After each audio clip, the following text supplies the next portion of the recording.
Le livret A, en France, c'est bien plus qu'un simple produit bancaire. C'est une véritable institution, un réflexe, presque un symbole de prudence qu'on se transmet de génération en génération. Mais derrière cette image si rassurante, eh bien, se cache une réalité peut-être un peu plus complexe.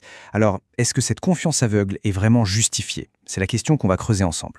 Regardez bien ce chiffre, 55 millions. C'est le nombre de livrets A en France. C'est tout simplement colossal. Ça nous dit bien une chose. On ne parle pas juste d'un placement financier, mais d'un vrai phénomène de société. Quasiment tout le monde en a un. Franchement, on comprend pourquoi. C'est souvent le tout premier contact avec l'épargne, le compte que les parents ou les grands-parents ouvrent pour nous à la naissance. Il est associé à des valeurs très fortes, la sécurité, la prévoyance, l'idée de bien gérer son argent.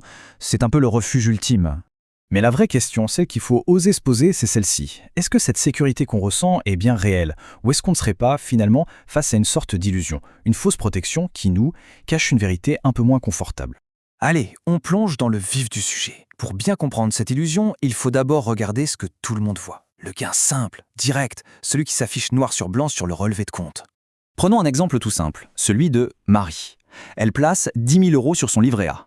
À ce moment-là, le taux est de 1%. Un an plus tard, hop, elle regarde son compte, 10 100 €. C'est simple, c'est net et surtout, c'est positif. 100 € de gagné, comme ça, sans avoir pris le moindre risque. L'argent est disponible à tout moment, il est garanti par l'État. La conclusion semble évidente. Tout va pour le mieux, non?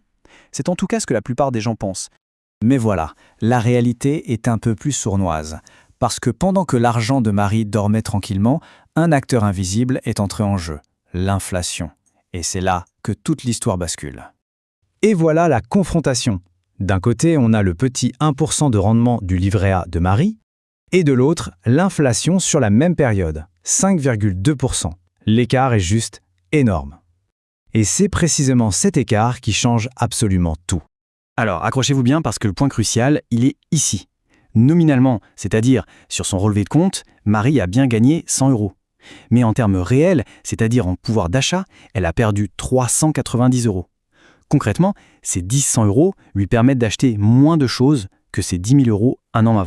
Cette phrase résume parfaitement le piège psychologique. Le chiffre sur le compte, il augmente, ça fait plaisir, ça donne une sensation de prospérité, l'impression que l'épargne travaille pour nous. Sauf que dans la vie de tous les jours, le prix de la baguette, du plein d'essence, du café, eh bien lui, il ne s'arrête jamais de grimper. Et si on regarde sur le long terme, l'effet est encore plus frappant. Imaginez qu'en 2004, on mette 50 000 € de côté pour s'acheter une voiture. En laissant cette somme sur un livret A, aujourd'hui on aurait environ 67 500 €. Pas mal, on pourrait se dire. Sauf que la même voiture aujourd'hui, elle coûte 85 000 €. L'épargne n'a pas suivi